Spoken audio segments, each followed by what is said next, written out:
ॐ वक्रतुण्डमहाकाय सूर्यकोटिसमप्रभ निर्विघ्नं कुरु मे देव सर्वकार्येषु सर्वदा। सरस्वति नमस्तुभ्यं वरदे कामरूपिणि विद्यारम्भं करिष्यामि सिद्धिर्भवतु मे सदा। गुरुर्ब्रह्मा गुरुर्विष्णुः गुरुर्देवो महेश्वरः गुरुः साक्षात् परं ब्रह्म तस्मै श्री गुरवे नमः। ॐ सहना भवतु सहनौ भुनक्तु सह वीर्यं करवावहै तेजस्विनावधीतमस्तु मा विद्विषावहै। ॐ शान्तिः शान्तिः शान्तिः।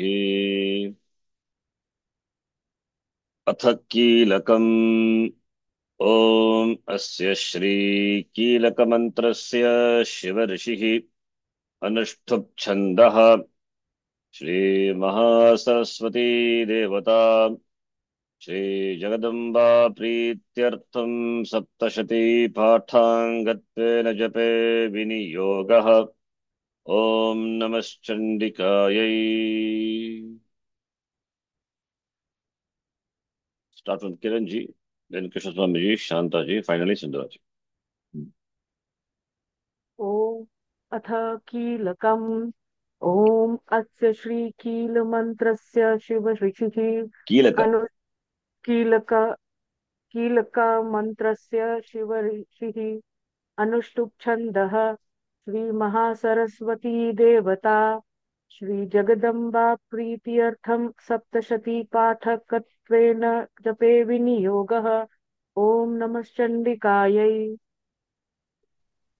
अथ कीलकम्। ॐ अस्य श्रीकीलकमन्त्रस्य शिवऋषिः अनुष्टुप्छन्दः श्रीमहासरस्वती देवता श्रीजगदम्बा प्रीत्यर्थं सप्तशतीपाठाङ्गत्वेन जपे विनियोगः। ॐ नमश्चण्डिकायै।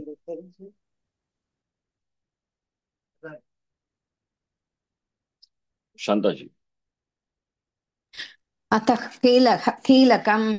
ॐ अस्य श्रीकीलकमन्त्रस्य शिव ऋषिः अनुष्टुप्छन्दः श्रीमहा सरस्वती देवता जगदम्बा प्रीत्यर्थं सप्तशती पाठाङ्कत्वेन जपे विनियोगः। Om Namaschandikayai. But also you have to do it. Okay, excellent. Om Sundara ji. नमः चण्डिकायै। अथ कीलकम्। ॐ अस्य श्रीकीलकमन्त्रस्य शिवऋषिः अनुष्टुप्छन्दः श्रीमहासरस्वती देवता श्रीजगदम्बा प्रीत्यर्थं सप्तशतीपाठाङ्गत्वेन जपे विनियोगः। ॐ नमश्चण्डिकायै। Markandeya uvacha. Om Vishuddhajnanadehaya Trivedi Divyachakshushe. Markandeya उवाच। ॐ विशुद्धज्ञानदेहाय त्रिवेदीव्यचक्षुषे मार्कण्डेय उवाच। ॐ विशुद्धज्ञानदेहाय त्रिवेदी दिव्यचक्षुषे ॐ मार्कण्डेय उवाच। ॐ विशुद्धज्ञानदेहाय त्रिवेदी दिव्यचक्षुषे मार्कण्डेय उवाच। ॐ विशुद्धज्ञानदेहाय त्रिवेदी दिव्यचक्षुषे Shreya Praptinimittaya Namaः Somarddhadarine. श्रेयः प्राप्तिनिमित्ताय नमः सोमार्धधारिणे श्रेयः प्राप्तिनिमित्ताय नमः सोमार्धधारिणे श्रेयः प्राप्तिनिमित्ताय नमः सोमार्धधारिणे श्रेयः प्राप्तिनिमित्ताय नमः सोमार्धधारिणे मार्कण्डेय उवाच ॐ विशुद्धज्ञानदेहाय त्रिवेदी दिव्यचक्षुषे श्रेयः प्राप्तिनिमित्ताय नमः सोमार्धधारिणे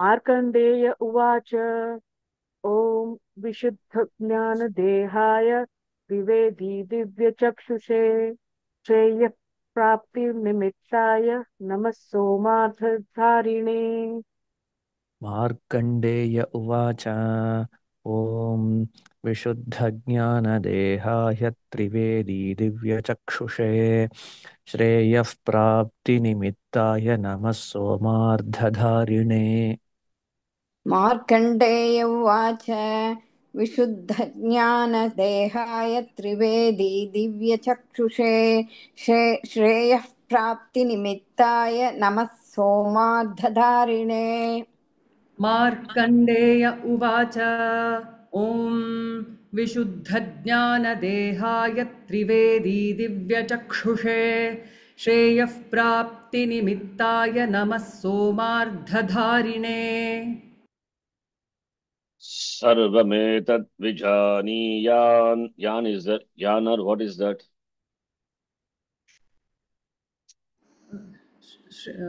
यान् hmm? Only no, Sharanji. Shantaji, what is that? Sandhi. என் சந்தி வெங்க சரியா பாக்குறேன் Yan Sandhi. No. என் சந்தி இ and There is no Yan Sandhi there. Okay சரி சரியா பார்க்கல நான் I mean I just Sarvametad vijaniyat, not yan. Okay, when you split. okay, sorry. Niyat. Janiyat, ling lakara it is. Okay, Yeah. please mark it in your book. Because we are splitting here. When we split, it will become vijaniyat. Sarvametad vijaniyat mantranam abhikilakam. सर्वमेतद् विजानीयात् मन्त्राणामपि सर्वमेतद्विजानीयान् मन्त्राणामभिकीलकम्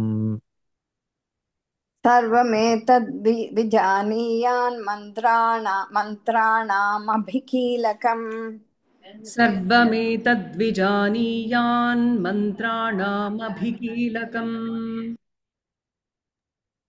You're reading at one line, that is also fine. Okay. If you split, it will be janiyat. Okay. Okay, Sharanji. But we are pausing. We are reading quarter by quarter. So, if you pause, then vijaniyat. Sopi kshemamabhavnoti satatam japyatat paraha. सोऽपि क्षेममवाप्नोति सततं जाप्यतत्परः सोऽपि क्षेममवाप्नोति सततं जाप्यतत्परः सोऽपि क्षेममवाप्नोति सततं जाप्यतत्परः सोऽपि क्षेममवाप्नोति सततं जाप्यतत्परः सर्वमेतद् विजानीयात् मन्त्राणामभिकीलकम् सोऽपि क्षेममवाप्नोति सततं जाप्यतत्परः सर्वमेतद् विजानीयात् मन्त्राणामभिकीलकम् सोऽपि क्षेममवाप्नोति सततं जाप्यतत्परः सर्वमेतद्विजानीयान् मन्त्राणामभिकीलकम् सोऽपि क्षेममवाप्नोति सततं जाप्यतत्परः सर्वमेतद्विजानीयात् मन्त्राणामभिकीलकम् सोऽपि क्षेममवाप्नोति सततं जाप्य तत्परः सर्वमेतद्विजानीयान् मन्त्राणामभिकीलकम् सोऽपि क्षेममवाप्नोति सततं जाप्यतत्परः सिद्ध्यन्त्युच्चाटनादीनि वस्तूनि सकलान्यपि सिद्धिं यच्युच्च चासनाधीनि वस्तुनि सकलान्यपि सिद्ध्यन्त्युच्चाटनादीनि सिद्ध्यञ्चुच्चाटनादीनि वस्तुनि सकलान्यपि वस्तूनि वस् सकलान्यपि वस्तूनि सकलान्यपि सिद्- सिद्ध्यन्युच्चाटनादि नादीनि वस्तूनि सकलान्यपि सिद्ध्यन्त्युच्चाटनादीनि वस्तूनि सकलान्यपि सिद्ध्यन्त्युच्चाटनादीनि वस्तूनि सकलान्यपि Yes, Arvindji. I'll take from the next verse, Sharanji. एतेन स्तुवतां देवी स्तोत्रमात्रेण सिद्ध्यति एतेन स्तुवनां देवी स्तुवतां देवी स्तुवतां देवी स्तोत्रमात्रेण सिद्ध्यति एतेन स्तुवतां देवि स्तोत्रमात्रेण सिद्ध्यति एतेन स्तुवतां देवी स्तोत्रमात्रेण सिद्ध्यति एतेन स्तुवतां देवी स्तोत्रमात्रेण सिद्ध्यति एतेन स्तुवतां देवी स्तोत्रमात्रेण सिद्ध्यति सिद्ध्यन्त्युच्चाटनादीनि वस्तूनि सकलान्यपि एतेन स्तुवतां देवी स्तोत्रमात्रेण सिद्ध्यति सिद्ध्युच्चट्टनादीनि सिद्ध्यन्त्युच्चाटनादीनि सिद्ध्यन्त्युच्चाटनादीनि वस्तूनि सकलान्यपि वस्तूनि सकलान्यपि वस्तूनि सकलान्यपि एतेन स्तुवनां देवी स्तुवतां स्तुवतां देवी स्तोत्रमात्रेण सिद्ध्यति सिद्ध्यन्त्युच्चाटनादीनि वस्तूनि सकलान्यपि एतेन स्तुवतां देवी स्तोत्रमात्रेण सिद्ध्यति सिद्ध्यन्त्युच्चाटनादीनि दीनि वस्तूनि सकलान्यपि एतेन स्तुवतां देवी स्तोत्रमात्रेण सिद्ध्यति सिद्ध्यन्त्युच्चाटनादीनि वस्तूनि सकलान्यपि एतेन स्तुवतां देवी स्तोत्रमात्रेण सिद्ध्यति सिद्ध्यन्त्युच्चाटनादीनि वस्तूनि सकलान्यपि एतेन स्तुवतां देवी स्तोत्रमात्रेण सिद्ध्यति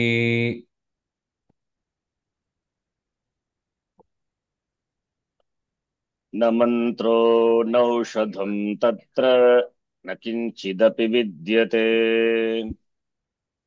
न मन्त्रो नौषधं तत्र न किञ्चिदपि विद्यते न मन्त्रो नौषधं तत्र न किञ्चिदपि विद्यते न मन्त्रो नौषधं तत्र न किञ्चिदपि विद्यते न मन्त्रो नौषधं तत्र न किञ्चिदपि विद्यते न मन्त्रो नौषधं तत्र न किञ्चिदपि विद्यते विना जाप्येन सिद्ध्येत सर्वमुच्चाटनादिकम्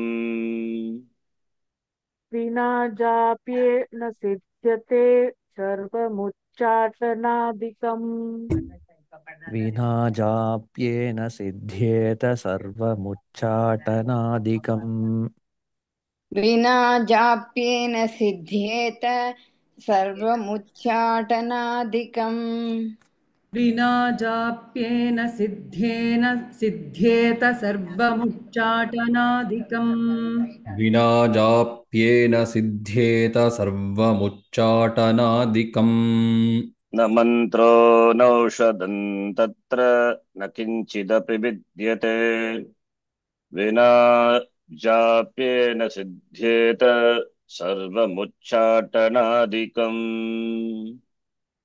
न मन्त्रो नौषधं तत्र न किञ्चिदपि विद्यते विना जाप्येन सिद्ध्येत सर्वमुच्चाटनादिकम् न मन्त्रो नौषधं तत्र न किञ्चिदपि विद्यते विना जाप्येन सिद्ध्येत सर्वमुच्चाटनादिकम् न मन्त्रो नौषधं तत्र न किञ्चिदपि विद्यते विना जाप्येन सिद्ध्येत सर्वमुच्चाटनादिकम् न मन्त्रो नौषधं तत्र न किञ्चिदपि विद्यते विना जाप्येन सिद्ध्येत सर्वमुच्चाटनादिकम् न मन्त्रो नौषधं तत्र न किञ्चिदपि विद्यते विना जाप्येन सिद्ध्येत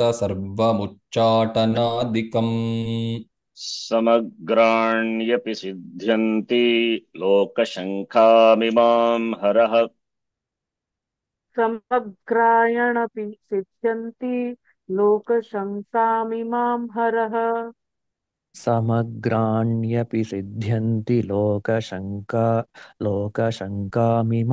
हरः समग्राण्यपि सिद्ध्यन्ति शङ्कामिमां हरः समग्राण्यपि सिद्ध्यन्ति लोकशङ्कामिमां हरः समग्राण्यपि सिद्ध्यन्ति लोकशङ्कामिमां हरः कृत्वा निमन्त्रयामास सर्वमेवमिदं शुभम्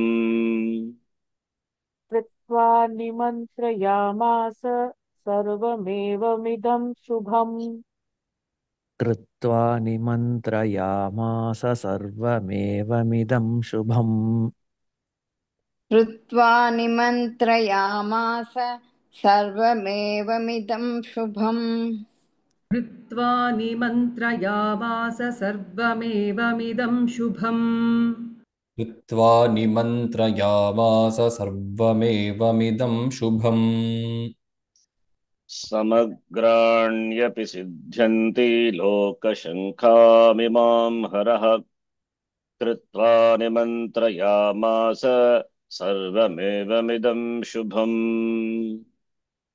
समग्राण्यपि सिद्ध्यन्ति लोकशङ्कामिमां हरः कृत्वा निमन्त्रयामास सर्वमेवमिदं सुखम् समग्राण्यपि सिद्ध्यन्ति लोकशङ्कामिमां हरः कृत्वा निमन्त्रयामास सर्वमेवमिदं शुभम् समग्राण्यपि सिद्ध्यन्ति लोकशङ्कामिमां हरः कृत्वा निमन्त्रयामास सर्वमेवमिदं शुभम् समग्राण्यपि सिद्ध्यन्ति लोकशङ्कामिमां हरः कृत्वा निमन्त्रयामास सर्वमेवमिदं शुभम् समग्राण्यपि सिद्ध्यन्ति लोकशङ्कामिमां हरः कृत्वा निमन्त्रयामास सर्वमेवमिदं शुभम् स्तोत्रं वै चण्डिकायास्तु तच्च गुप्तं चकारसः स्तोत्रं वै चण्डिकायास्तु तच्च गुप्तं चकारसः स्तोत्रं वै चण्डिकायास्तु तच्च गुप्तं चकारसः स्तोत्रं वै चण्डिकायास्तु तच्च गुह्यं चकारसः गुप्तं चकारसः सारी स्तोत्रं वै चण्डिकायास्तु तच्च गुप्तं चकारसः स्तोत्रं वै चण्डिकायास्तु तच्च गुप्तं चकारसः समाप्तिर्न च पुण्यस्य तां यथा वह्नियन्त्रणाम् समाप्तिर्न च पुण्यस्य तां यथा वह्नियन्त्रणाम् समाप्तिर्न च पुण्यस्य तां यथा वह्नियन्त्रणाम् समाप्तिर्न च पुण्यस्य तां यथावन्नियन्त्रणाम् समाप्तिर्न च पुण्यस्य तां यथा वह्नियन्त्रणाम् समाप्तिर्न च पुण्यस्य तां यथा वह्नियन्त्रणाम् स्तोत्रं वै चण्डिकायास्तु तच्च गुप्तं चकारसः समाप्तिर्न च पुण्यस्य यथा वह्नियन्त्रणाम् स्तोत्रं वै चण्डिकायास्तु तच्च गुप्तं चकारसः समाप्तिर्न च पुण्यस्य तां यथा वह्नियन्त्रणाम् स्तोत्रं वै चण्डिकायास्तु तच्च गुप्तं चकारसः समाप्तिर्न च पुण्यस्य तां यथा वह्नियन्त्रणाम् स्तोत्रं वै चण्डिकायास्तु तच्च गुह्यं चकारसः समाप्तिर्न च तच्च पुण्यस्य गुप्तम् गुप्तं स्तोत्रं वै चण्डिकायास्तु तच्च गुप्तं चकारसः समाप्तिर्न च पुण्यस्य தாயதாவன்னியந்திரணாம் என்கிட்ட இன்னொரு புக் இருக்கு that book says Guhyam so I'm reading I think Guhyam it's both are okay, yeah. yeah Guptam Gugyam means secret, same meaning. yeah गुह्यं secret okay स्तोत्रं वै चण्डिकायास्तु तच्च गुप्तं चकारसः समाप्तिर्न च पुण्यस्य तां यथा वह्नियन्त्रणाम् स्तोत्रं वै चण्डिकायास्तु तच्च गुप्तं चकारसः समाप्तिर्न च पुण्यस्य तां यथा वह्नियन्त्रणाम् शरण जी Hmm. here that yatha vanniyantranam is split as yathavat and niyantranam, is that correct? Yes, itavat. Okay, Some book has got nimantranam, niyantranam, whatever it is, fine. Without. right, okay. सोऽपिक्षेममवाप्नोति सर्वमेवं न संशयः सोऽपि क्षेममवाप्नोति सर्वमेव सर्वमेवन्न संशयः सर्वमेवन्न संशयः सोऽपि सोऽपि क्षेममवाप्नोति सर्वमेवन्न संशयः सोऽपि क्षेममवाप्नोति सर्वमेवन्न संशयः सोऽपि क्षेममवाप्नोति सर्वमेवन्न संशयः सोऽपि क्षेममवाप्नोति सर्वमेवन्न संशयः कृष्णायां वा चतुर्दश्याम् अष्टम्यां वा समाहितः कृष्णायां वा चतुर्दश्याम् अष्टम्यां वा समाहितः कृष्णायां वा चतुर्दश्यामष्टम्यां वा समाहितः कृष्णायां वा चतुर्दश्याम् अष्टम्यां वा समाहितः कृष्णायां कृष्णायां वा चतुर्दश्यामष्टम्यां वा समाहितः कृष्णायां वा चतुर्दश्यामष्टम्यां वा समाहितः सोऽपि क्षेममवाप्नोति सर्वमेवन्न संशयः कृष्णायां वा चतुर्दश्याम् अष्टम्यां वा समाहितः सोऽपि क्षेममवाप्नोति सर्वमेवन्न संशयः कृष्णायान् वा चतुर्दश्याम् अष्टम्यां वा समाहितः सोऽपि क्षेममवाप्नोति सर्वमेवन्न संशयः कृष्णायां वा चतुर्दश्यामष्टम्यां वा समाहितः सोऽपि क्षेममवाप्नोति सर्वमेवन्न संशयः कृष्णाया वा चतुर्दश्याम् अष्टम्या वा समाहितः सोऽपि क्षेममवाप्नोति सर्वमेवन्न संशयः कृष्णायां वा चतुर्दश्यामष्टम्यां समाहितः सोऽपि क्षेममवाप्नोति सर्वमेवन्न संशयः कृष्णायां वा चतुर्दश्यामष्टम्यां वा समाहितः ददाति प्रतिगृह्णाति नान्यथैषा प्रसीदति ददाति प्रतिगृह्णाति नान्यथेषा प्रसीदति ददाति प्रतिगृह्णाति नान्यथैषा प्रसीदति ददाति प्रतिगृह्णाति नान्यथैषा प्रसीदति ददाति प्रतिगृह्णाति नान्यथैषा प्रसीदति ददाति प्रतिगृह्णाति नान्यथैषा प्रसीदति इत्थं रूपेण कीलेन महादेवेन कीलितम्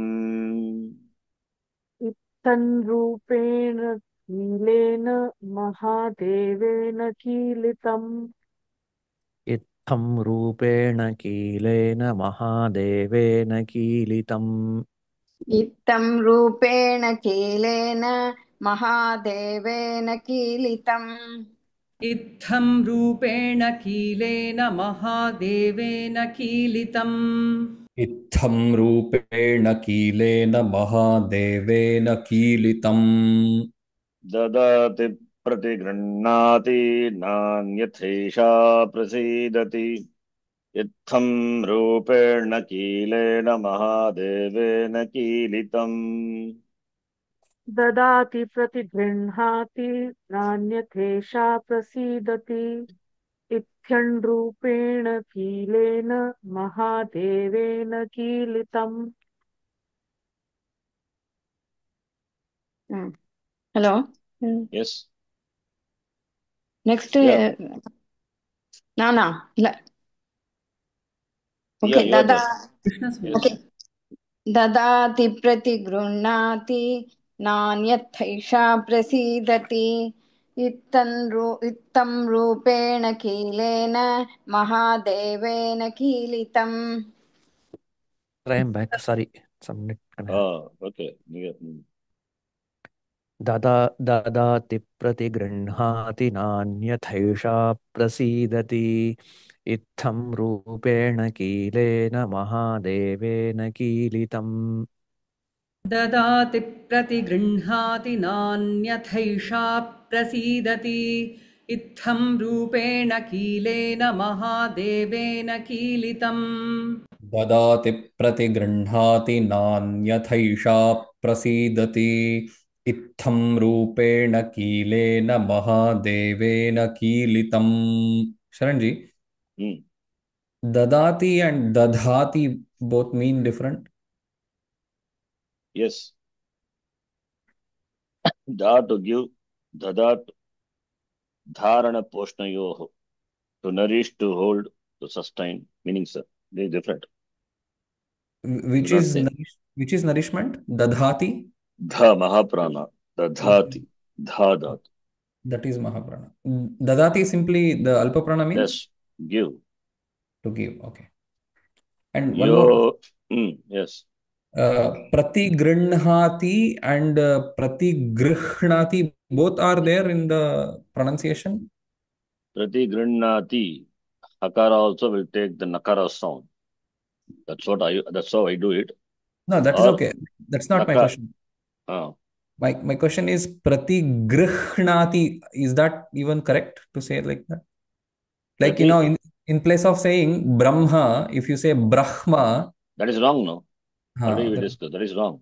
right, Should right. not be said. Same applies here also. Yeah, yes. Right. Prati Okay. grinhati, that's fine, as you chanted. Or prati grinhati. Yes, yes, yes. Right. Yo nishkilam vidhayainam nityam japati samsphutam. यो निष्कीलां विधायैनां नित्यं जपति संस्फुटम् यो निष्कीलां विधायैनां नित्यं जपति संस्फुटम् यो निष्कीलां विधायैनां नित्यं जपति संस्फुटम् यो निष्कीलां विधायैनान् नित्यं जपति संस्फुटम् यो निष्कीलां विधायैनान् नित्यं जपति संस्फुटम् ससिद्धः सगनः सोऽपि गन्धर्वो जायते नरः. ससिद्धः सङ्गणः सोऽपि गन्धर्वो जायते नरः ससिद्धः सगणः सोऽपि गन्धर्वो जायते नरः ससिद्धः सगणः सोऽपि गन्धर्वो जायते नरः प्रसिद्धः स गणः सोऽपि गन्धर्वो जायते नरः ससिद्धः सगणः सोऽपि गन्धर्वो जायते नरः यो निष्कीलां विधायैणां नित्यं जपति संस्फुटम्. ससिद्धः सगनः सोऽपि गन्धर्वो जायते नरः.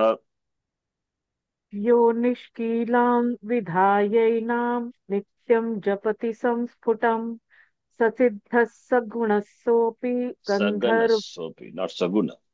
सगनः सोऽपि गन्धर्वो जायते नरः यो निष्कीलां विधायैनां नित्यं जपति संस्फुटम् Ganaha means ससिद्धः gana. Sorry. Please chant. ससिद्धः सगणः सोऽपि गन्धर्वो जायते नरः फॉर Ganaha हिम यो is attendant. Saha siddhaha bhavati, saha ganaha bhavati. Like gananam, that is gana, attendant. It's a meaning. Not gunaha. Gunaha means attribute. Guna, characteristic. Sa ganaha. Okay. Yeah, please continue.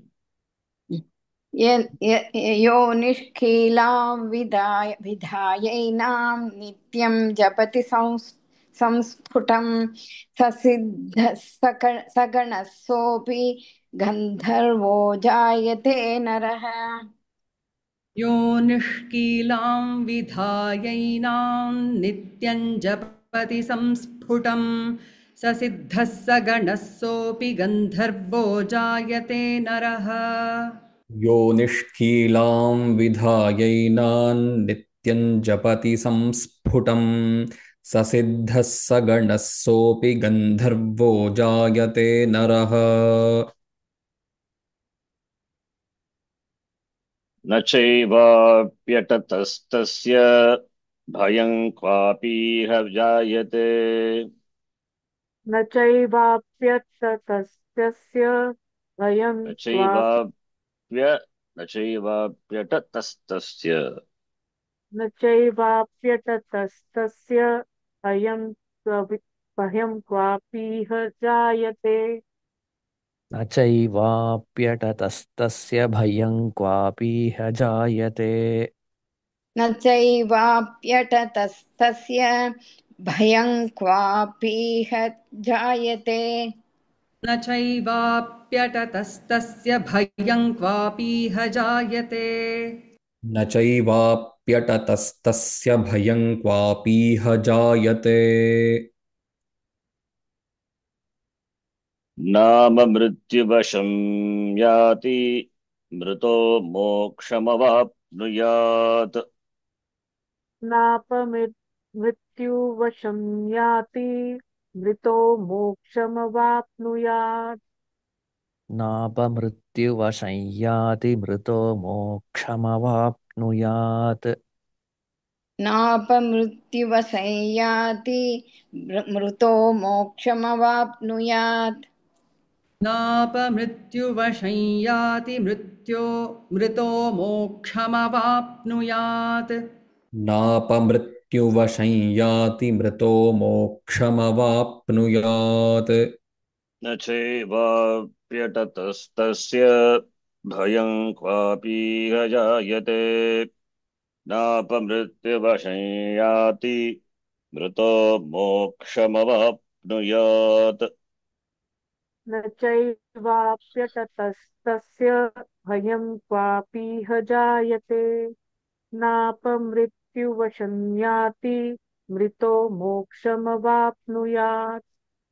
न चैवाप्यटतस्तस्य भयं क्वापीह जायते नापमृत्युवशं याति मृतो मोक्षमवाप्नुयात् न चैवाप्यटतस्तस्य भयं क्वापीह जायते नापमृत्युवसंयाति मृतो मोक्षमवाप्नुयात् न चैवाप्यटतस्तस्य भयं क्वापीह जायते नापमृत्युवशं याति मृतो मोक्षमवाप्नुयात् न चैवाप्यटतस्तस्य भयं क्वापीह जायते नापमृत्युवशं याति मृतो मोक्षमवाप्नुयात्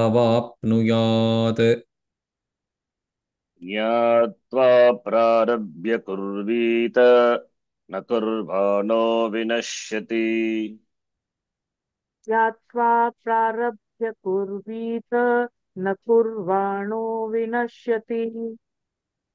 ज्ञात्वा प्रारभ्य कुर्वीत न कुर्वाणो विनश्यति ज्ञात्वा प्रारभ्य कुर्वीत न कुर्वाणो विनश्यति ज्ञात्वा प्रारभ्य कुर्वीत न कुर्वाणो विनश्यति ज्ञात्वा प्रारभ्य कुर्वीत न कुर्वाणो विनश्यति ततो ज्ञात्वैव सम्पन्नम् इदं प्रारभ्यते बुधैः ततो ज्ञात्वैव सम्पन्नम् इदं प्रारभ्यते बुधैः। ततो ज्ञात्वैव सम्पन्नमिदं प्रारभ्यते बुधैः ततो ज्ञात्वैव सम्पन्नम् इदं प्रारभ्यते बुधैः ततो ज्ञात्वैव सम्पन्नमिदं प्रारभ्यते बुधैः ततो ज्ञात्वैव सम्पन्नमिदं प्रारभ्यते बुधैः ज्ञात्वा प्रारभ्य कुर्वीत न कुर्वाणो विनश्यति ततो ज्ञात्वैव सम्पन्नम् इदं प्रारभ्यते बुधैः ज्ञात्वा प्रारभ्य कुर्वीत न कुर्वाणो विनश्यति। ततो ज्ञात्वैव सम्पन्नम् इदं प्रारभ्यते बुधैः। ज्ञात्वा प्रारभ्य कुर्वीत न कुर्वाणो विनश्यति ततो ज्ञात्वैव सम्पन्नमिदं प्रारभ्यते बुधैः ज्ञात्वा प्रारभ्य कुर्वीत न कुर्वाणो विनश्यति ततो ज्ञात्वैव सम्पन्नम् इदं प्रारभ्यते बुधैः ज्ञात्वा प्रारभ्य कुर्वीत न कुर्वाणो विनश्यति ततो ज्ञात्वैव सम्पन्नमिदं प्रारभ्यते बुधैः ज्ञात्वा प्रारभ्य कुर्वीत न कुर्वाणो विनश्यति ततो ज्ञात्वैव सम्पन्नमिदं प्रारभ्यते बुधैः सौभाग्यादि च यत्किञ्चित् दृश्यते ललनाजने सौभाग्यादि च यत्किञ्चित् दृश्यते ललनाजने सौभाग्यादि च स्यात् सौभाग्यादि च यत्किञ्चित् दृश्यते ललनाजने सौभाग्याधि च यत्किञ्चित् दृश्यते ललनाजने सौभाग्यादि च यत्किञ्चित् दृश्यते ललनाजने सौभाग्यादि च यत्किञ्चिद्दृश्यते ललनाजने तत्सर्वं तत्प्रसादेन तेन जाप्यमिदं शुभम् तत्सर्वं तत्प्रसादेन तेन जाप्यमिदं शुभम् तत्सर्वं तत्प्रसादेन तेन जाप्यमिदं शुभम् तत्सर्वं तत्प्रसादेन तेन जाप्यमिदं शुभम् तत्सर्वं तत्प्रसादेन तेन जाप्यमिदं शुभम् तत्सर्वं तत्प्रसादेन तेन जाप्यमिदं शुभम् सौभाग्यादि च यत्किञ्चित् दृश्यते ललनाजने तत्सर्वं तत्प्रसादेन तेन जाप्यमिदं शुभम् सौभाग्यादि च यत्किञ्चित् दृश्यते ललनाजने तत्सर्वं तत्प्रसादेन तेन जाप्यमिदं शुभम् सौभाग्यादि च यत्किञ्चिद्दृश्यते ललनाजने तत्सर्वं तत्प्रसादेन तेन जाप्यमिदं शुभम् सौभाग्यादि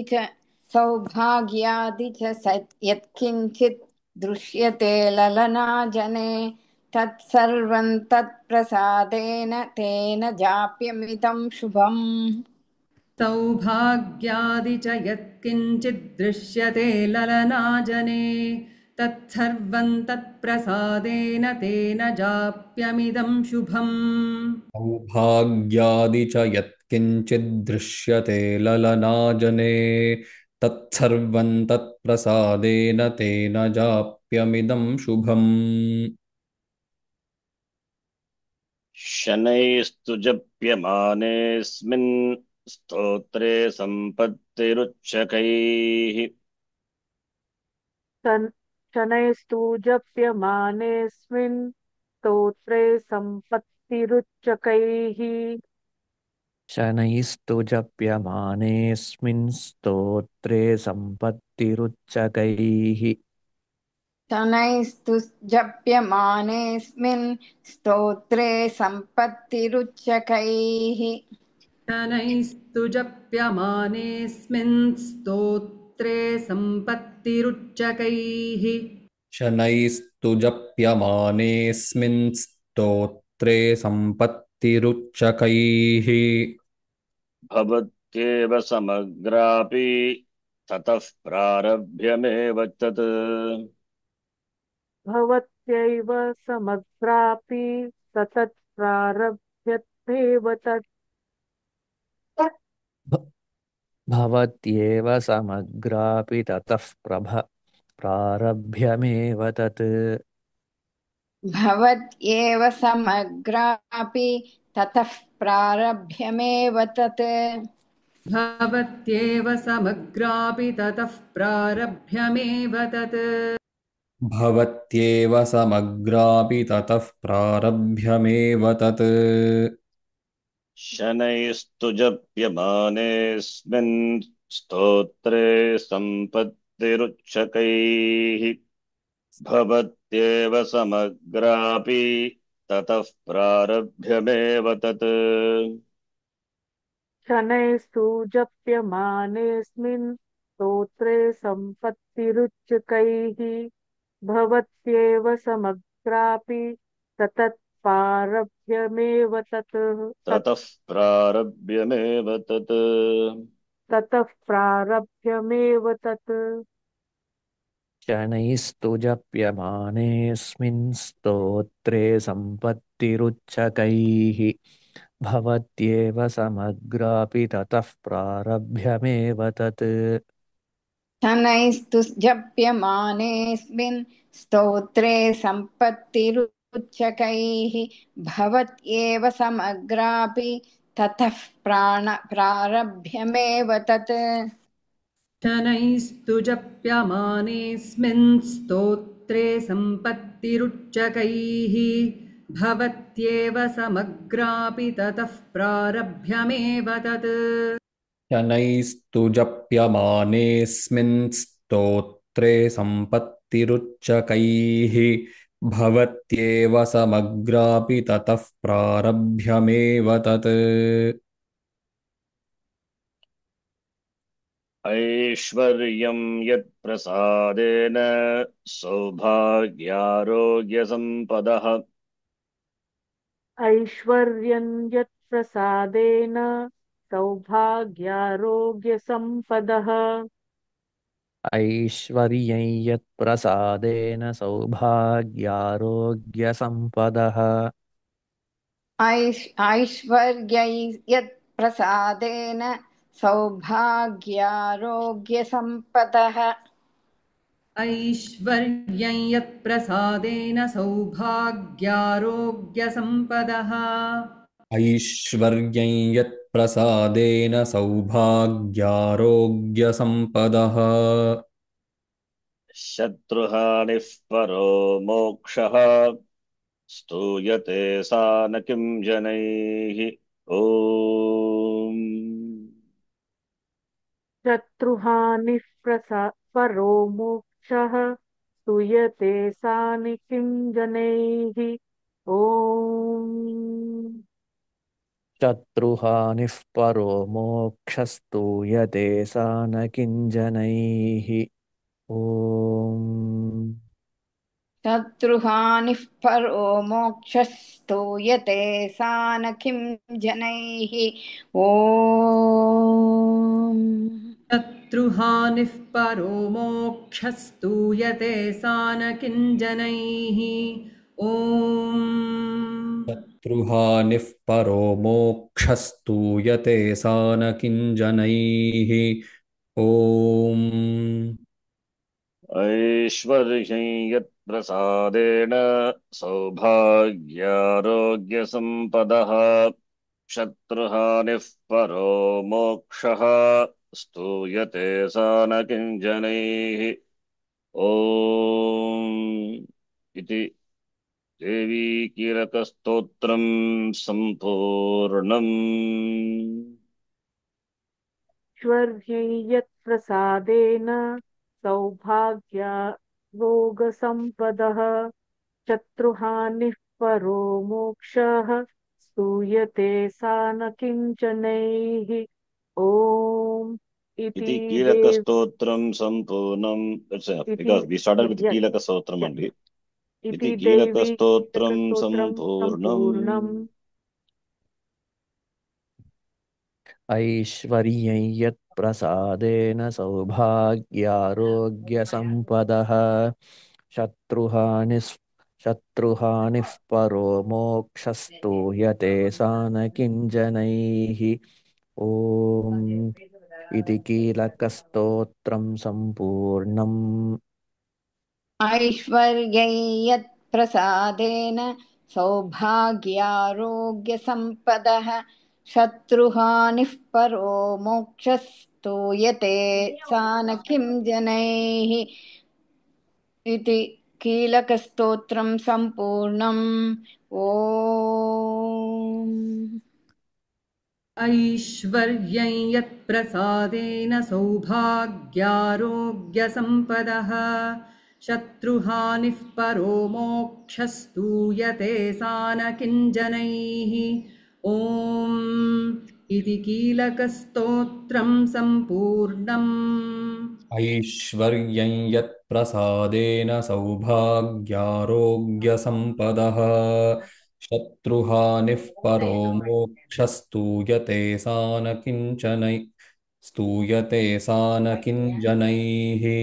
शत्रुहानिः परो मोक्षस्तूयते सा न किञ्जनैः ॐ इति कीलकस्तोत्रं सम्पूर्णम्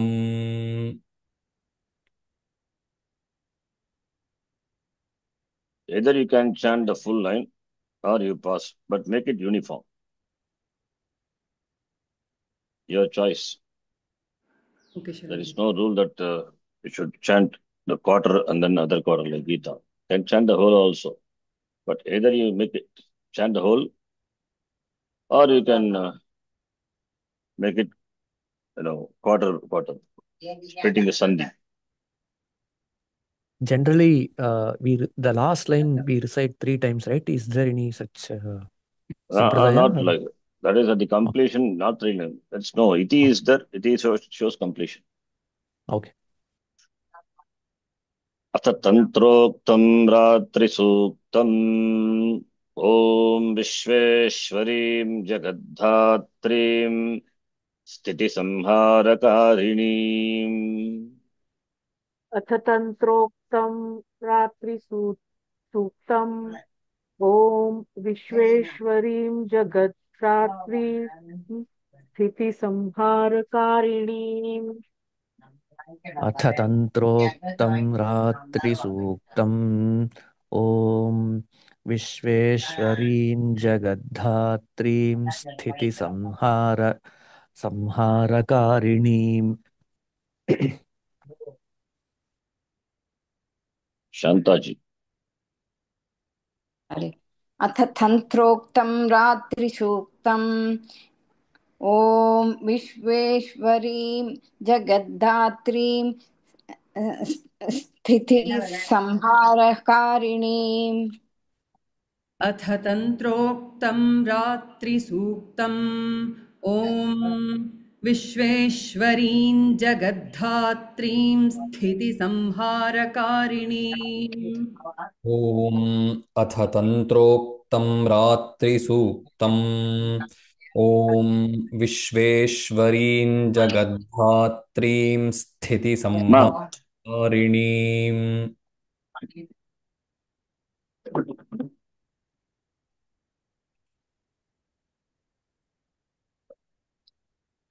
निद्रां भगवतीं विष्णोः अतुलां तेजसः प्रभुः निद्रां भगवतीं विष्णोः अतुलां तेजसः प्रभुः निद्रां भगवतीं विष्णोरतुलां तेजसः प्रभुः निद्रां भगवतीं विष्णोः अतुलां तेजसः प्रभुः निद्रां भगवतीं विष्णोरतुलां तेजसः प्रभुः निद्रां भगवतीं विष्णोरतुलां तेजसः प्रभुः ॐ विश्वेश्वरीं जगद्धात्रीं स्थितिसंहारकारिणीं निद्रां भगवतीं विष्णोः अतुलां तेजसः प्रभुः विश्वेश्वरीं जगद्धात्रीं स्थितिसंहारकारिणीं निद्रां भगवतीं विष्णोः अतुलां तेजसः प्रभुः ॐ विश्वेश्वरीं जगद्धात्रीं स्थितिसंहारकारिणीं निद्रां भगवतीं विष्णोरतुलां तेजसः प्रभुः ॐ विश्वेश्वरीं जगद्धात्रीं स्थितिसंहारकारिणीं निद्रां भगवतीं विष्णोः अतुलां तेजसः प्रभुः। ॐ विश्वेश्वरीं जगद्धात्रीं स्थितिसंहारकारिणीं निद्रां भगवतीं विष्णोरतुलां तेजसः प्रभुः। ॐ विश्वेश्वरीं जगद्धात्रीं स्थितिसंहारकारिणीं निद्रां भगवतीं विष्णोरतुलां तेजसः प्रभुः। ब्रह्मोवाच त्वं स्वाहा त्वं स्वधा त्वं हि वषट्कारस्वरात्मिका। ब्रह्मोवाच त्वं स्वाहा त्वं स्वधा त्वं हि वषट्कारः स्वरात्मिका। ब्रह्मोवाच त्वं स्वाहा त्वं स्वधा त्वं हि स्वरात्मिका। ब्रह्मोवाच त्वं स्वाहा त्वं स्वधा त्वं हि वषट्कारस्वरात्मिका। ब्रह्मोवाच त्वं स्वाहा त्वं स्वधा त्वं हि वषट्कारस्वरात्मिका। ब्रह्मोवाच त्वं स्वाहा त्वं स्वधा त्वं हि वषट्कारस्वरात्मिका। सुधा त्वमक्षरे नित्ये त्रिधा मात्रात्मिका स्थिता।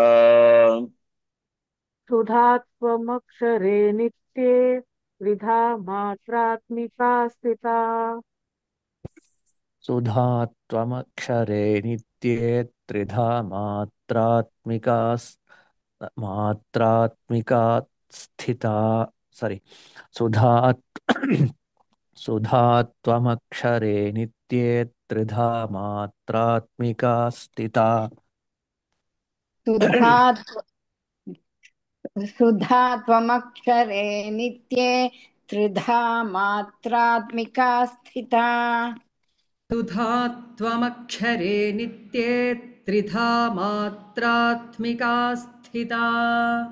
सुधा त्वमक्षरे नित्ये त्रिधा मात्रात्मिका स्थिता। त्वं स्वाहा त्वं स्वधा त्वं हि वषट्कारस्वरात्मिका। सुधा त्वमक्षरे नित्ये त्रिधा मात्रात्मिका स्थिता। त्वं स्वाहा त्वं स्वधा त्वं हि वषट्कारस्वरात्मिका। सुधा त्वमक्षरे नित्ये त्रिधा मात्रात्मिका स्थिता। त्वं त्वं स्वाहा त्वं स्वाहा त्वं स्वधा त्वं हि वषट्कारस्वरात्मिका। सुधा त्वमक्षरे नित्ये त्रिधा मात्रात्मिका स्थिता।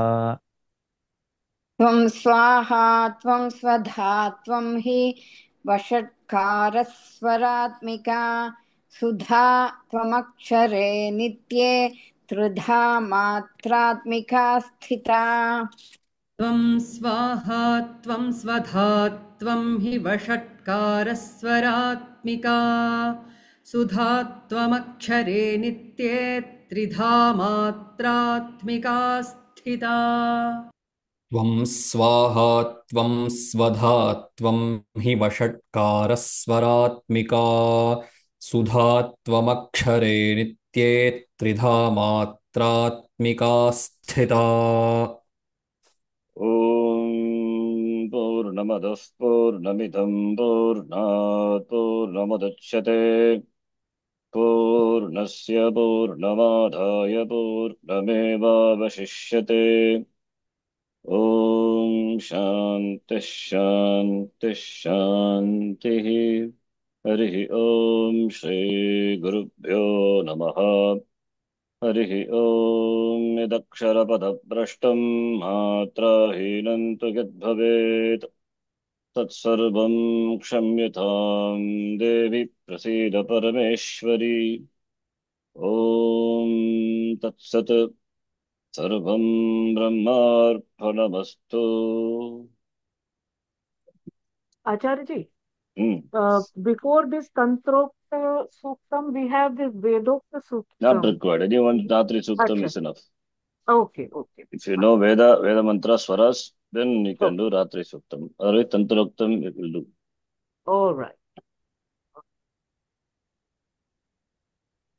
Okay. Thank you, Shanji. Namaste. ధన్యవాదాः Namaste. Dhanyawadaha. ధన్యవాదాలు